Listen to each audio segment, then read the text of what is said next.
Hello students, welcome to the class. तो आज हम क्लास 11 फिजिक्स में लॉज ऑफ मोशन में एक नया टॉपिक स्टार्ट करेंगे, that is friction. Okay, so it is also special kind of force. जितने भी डिफरेंट टाइप्स के फोर्सेस हैं उनमें से फ्रिक्शन एक है। तो फ्रिक्शन कहाँ पे एक्ट होता है उसको यहाँ पे समझना है। सीधा डेफिनेशन नोट कर सकते हैं, when a body moves or tends to move on the surface of another body। अगर कोई बॉडी है, suppose this is the body, ये दूसरे किसी बॉडी के सरफेस के ऊपर मूव करता है या मूव कर सकता है, इट टेंड्स टू मूव, उस टाइम पे दोनों सरफेसेस के बीच में, दोनों बॉडी के सरफेसेस के बीच में एक ओपोजिंग फोर्स काम करता है। ठीक है, अगर ये बॉडी इस तरफ मूव कर रहा है या इस तरफ मूव कर सकता है या इस तरफ हम फोर्स दे रहे हैं तभी तो मूव करेगा। ठीक है, तो इस पे ओपोजिट डायरेक्शन पे इस सरफेस के अलोंग एक फोर्स काम करता है, इसको हम बोलते हैं फ्रिक्शन।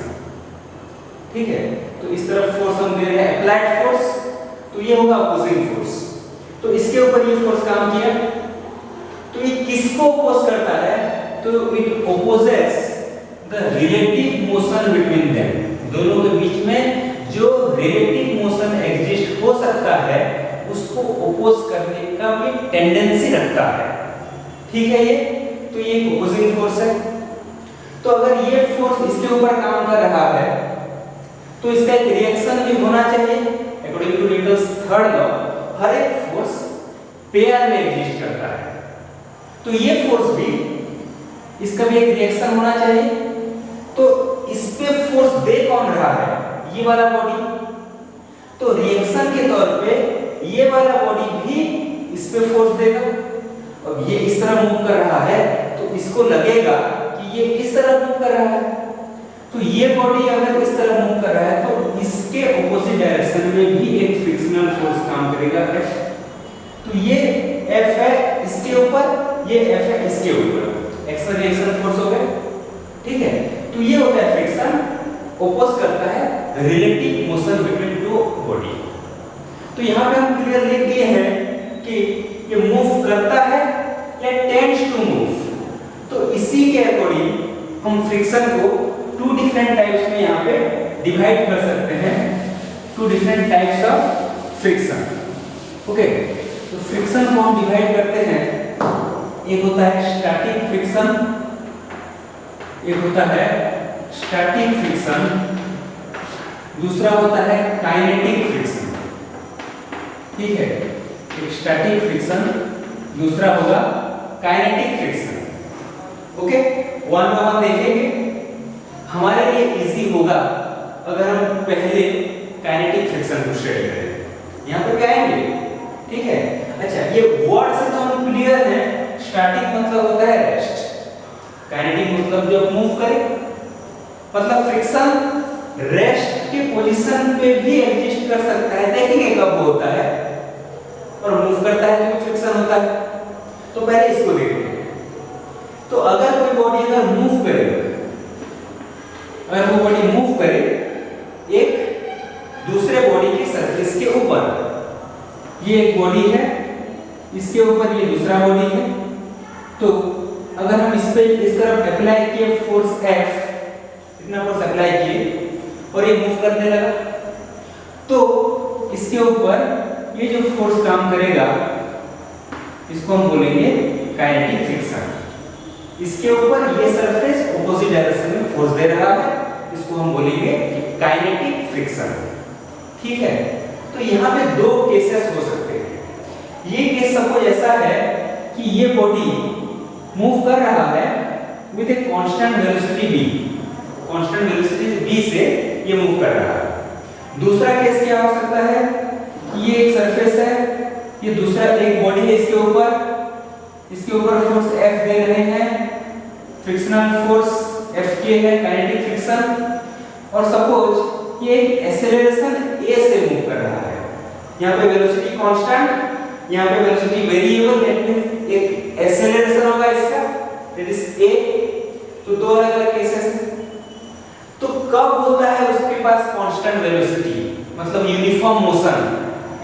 फर्स्ट लॉ, जब उस पे नेट फोर्स 0 होगा, और नेट फोर्स 0 कब होगा? अगर यहाँ पे F इक्वल टू Fk होगा, ठीक है। तो अगर F इक्वल टू Fk है तब जाके एक कांस्टेंट वेलोसिटी से मूव कर सकता है, और अगर ये F is greater than Fk अगर है, फ्रिक्शनल फोर्स से अगर ये ग्रेटर है, तो इसका वेलोसिटी चेंज होगा, एक्सीलरेट होगा ये, ठीक है। तो यहाँ पे हम एक्सीलरेशन को फाइंड कर सकते हैं, net force that is F by Fk divided by m, ठीक है। अगर इसका मास m है तो इस फॉर्मूले से हम एक्सीलरेशन को यहाँ पे फाइंड कर सकते हैं। क्लियर है ये बात? काइनेटिक फ्रिक्शन मूव करेगा तो जो फ्रिक्शन वहां पे काम करेगा, ठीक है जी। तो यहाँ पे एक पॉइंट हमें जानना है, ये नोट कर सकते हैं कि काइनेटिक फ्रिक्शन जो Fk है ये डिपेंड किस पे करता है। ओके, एक मैथमेटिकल आइडिया हमें लेना है यहाँ पे। काइनेटिक फ्रिक्शन Fk जो है, Fk ये डायरेक्टली प्रोपोर्शनल होता है नॉर्मल रिएक्शन के साथ। एक बॉडी है दूसरे सरफेस पे मूव कर रहा है, तो ऑब्वियसली नॉर्मल रिएक्शन होगा, वो वाला सरफेस उस बॉडी के ऊपर दे रहा होगा। तो काइनेटिक फ्रिक्शन नॉर्मल रिएक्शन के साथ डायरेक्टली प्रोपोर्शनल होता है। तो इसी को हम ऐसे लिख सकते हैं कि this kinetic friction is equal to some constant mu k into n, ठीक है। म्यू k ये कांस्टेंट है, ये some constant mu k into n। Mu k को हम बोलेंगे कोएफिशिएंट, ओके, वेरी इंपॉर्टेंट इज नोट करेंगे, coefficient of kinetic friction, coefficient of kinetic friction, ठीक है। तो Fk by n क्या होगा इसका unit? Mu k equal to हो गया Fk by n, ये भी फोर्स है ये भी फोर्स, तो ये यूनिटलेस होगा, ठीक है। तो ये यूनिटलेस डायमेंशनलेस फिजिकल क्वांटिटी होता है म्यू k, ठीक है, coefficient of kinetic friction. Clear है ये बात? तो ये नॉर्मल रिएक्शन के ऊपर ऐसे डिपेंड करता है। तो इससे रिलेटेड एक क्वेश्चन देख लेते हैं इसी फॉर्मूले से, नोट कर लिए इसको। इसे सपोज एक बॉडी है, ये एक सरफेस है, एक बॉडी का सरफेस, इसके ऊपर एक बॉडी है 2 kg मास है, मास 2 kg है, इसके ऊपर रखा है, ओके, रखा नहीं है, मूव कर रहा है। चलो इसके ऊपर हम 4 न्यूटन 5 न्यूटन सपोज, इसके ऊपर हम 5 न्यूटन फोर्स अप्लाई किए, तो ये मूव करने लगा विथ एक्सेलरेशन a। क्लियर है? हम सपोज दिया है एक्सेलरेशन ड्यू टू ग्रेविटी को हम 10 मीटर पर सेकंड स्क्वायर यूज कर सकते हैं। Acceleration due to gravity 10 metre पर सेकंड स्क्वायर, तो इसका मास दिया है इतना, फोर्स 5 न्यूटन अप्लाई किए, एक्सेलरेशन a है। तो यहाँ पे क्वेश्चन दिया है a को फाइंड करना है, और सपोज दे दिया है यहाँ पे coefficient of kinetic friction is 0.2, ये भी दे दिया है coefficient of kinetic friction. Question है ये एक्सेलरेशन का वैल्यू कितना होगा फाइंड करो, what is the magnitude of that acceleration, ठीक है। तो यहाँ फॉर्मूला यूज करेंगे, फॉर्मूला तो ये है कि एक्सेलरेशन a इक्वल टू अभी लिखे हैं F minus Fk by m होता है, net force by mass. F दिया है 5 न्यूटन, मास है 2 kg, हमें Fk चाहिए। क्लियर है? Fk इक्वल टू क्या होगा, अभी हम देखे हैं mu k into normal reaction होगा, ठीक है। म्यू k मतलब 0.2, नॉर्मल रिएक्शन कितना होगा? अब इस बॉडी पे नीचे की तरफ काम करेगा m इनटू g, ऊपर की तरफ काम करेगा नॉर्मल रिएक्शन n, और ये बॉडी ना तो ऊपर जा रहा है ना ही नीचे जा रहा है, तो इस पे वर्टिकल फोर्स नेट 0 है। नेट 0 कब होगा? जब ये n इक्वल टू mg होगा, तो n इक्वल टू कितना हो गया 2 इनटू ये 10, सो it is 20 Newton, normal reaction हो गया 20 न्यूटन, तो यहाँ पे 20 यूज करेंगे, so this will be 4 Newton, ठीक है। तो इस पे जो काइनेटिक फ्रिक्शन लगेगा वो होगा 4 न्यूटन। तो एक्सेलरेशन निकाल देंगे, acceleration will be F minus Fk, मतलब 5 minus force 4/2 equal to 1/2 metre पर second square. This is the acceleration. तो ये फार्मूला यूज करके कैसे निकाल सकते हैं? Clear question? अच्छा, so it is about kinetic friction. तो अब देखते हैं दूसरा टाइप का friction, that is static friction. ठीक है, तो स्टैटिक का मतलब ही होता है रेस्ट। तो रेस्ट में है तो फ्रिक्शन क्यों यूज होगा? ओके, अगर कोई रेस्ट में है तो फ्रिक्शन होगा।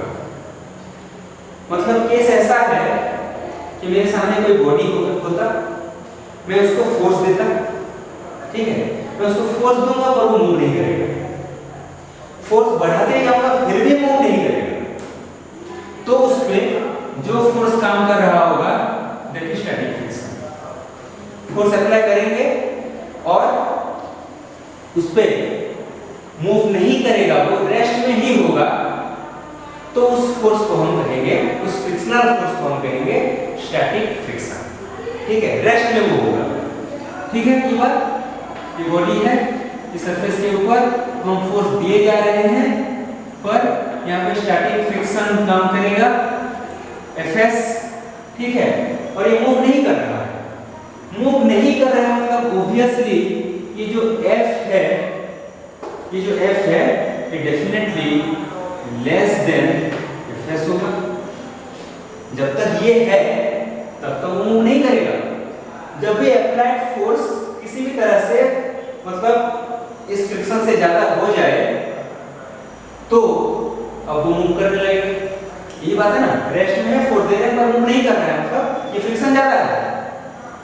तो एक्चुअली होता क्या है, ये जो Fs फ्रिक्शनल फोर्स है ये डायरेक्टली प्रोपोर्शनल होता है उसी अप्लाइड फोर्स के साथ, पर एक लिमिट तक, एक लिमिट तक,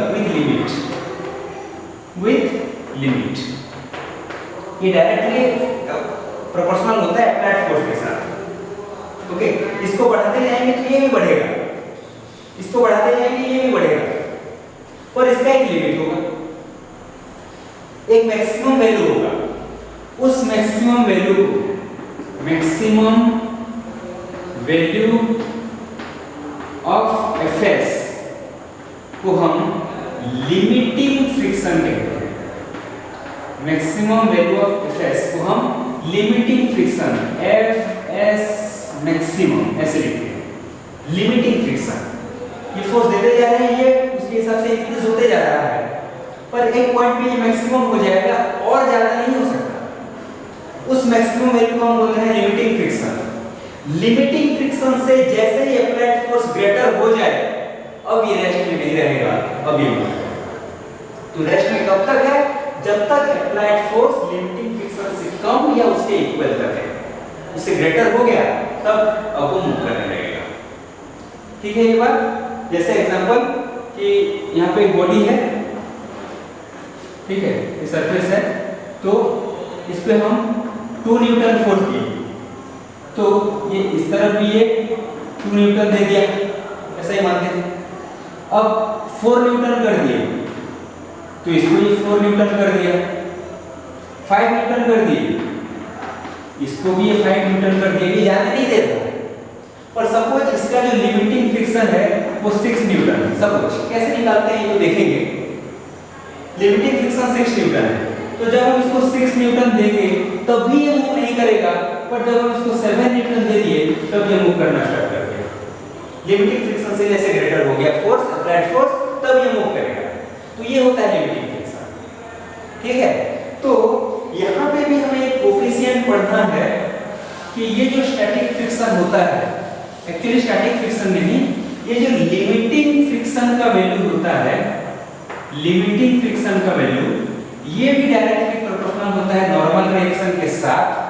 तो ये limiting friction is equal to होगा some constant μs into n। μs को हम बोलेंगे कोफिशिएंट ऑफ स्टैटिक फ्रिक्शन कहते हैं, coefficient of static friction μs। ठीक है, ये बात। तो ये रिलेशन आता है। तो फॉर्मूला काइनेटिक फ्रिक्शन के लिए है μk * n। Formula limiting friction के लिए है μs * n, पर स्टैटिक फ्रिक्शन के लिए कोई फॉर्मूला नहीं है। स्टैटिक फ्रिक्शन वेरिएबल होता है अप्लाइड फोर्स के साथ। यहाँ पे आपको मैक्सिमम हो जाता है, जिसको हम लिमिटिंग फ्रिक्शन बोल रहे हैं। ठीक है, ये फॉर्मूला। तो ये लिमिटिंग फ्रिक्शन होता है। तो two different type of friction, static and kinetic friction. तो कुछ और लॉ भी हैं लिमिटिंग फ्रिक्शन से रिलेटेड, कुछ लॉ भी हमें जानना चाहिए। ये भी एक लॉ ही है कि नॉर्मल रिएक्शन के साथ डायरेक्टली जो प्रोपोर्शनल होते हैं दोनों, ये भी एक लॉ है। कुछ और भी लॉ होते हैं लिमिटिंग फ्रिक्शन के, जैसे कि एक लॉ है इसका डायरेक्शन, ठीक है, बॉडी का डायरेक्शन टेंजेंशियल होगा। दोनों कांटेक्ट सरफेस में, सरफेस के बीच में ऑपोजिट डायरेक्शन में टेंजेंशियल, यहाँ पे जो हम दिखा रहे हैं ये टेंजेंशियल डायरेक्शन इसका होता है। वो फोर्स जो होता है लिमिटिंग फ्रिक्शन का फोर्स, वो डिपेंड करता है नेचर ऑफ सरफेस, ठीक है, उसके रफनेस के ऊपर, कितना पॉलिश्ड है उसके ऊपर वो डिपेंड करता है, ठीक है। पर डिपेंड इस पे नहीं करता तो वो एरिया के ऊपर डिपेंड नहीं करता। सरफेस एरिया का अमाउंट कितना है इसके ऊपर है, उसके ऊपर वो डिपेंड नहीं करता। Okay, not dependent, surface area के ऊपर वो डिपेंड नहीं करता, ठीक है।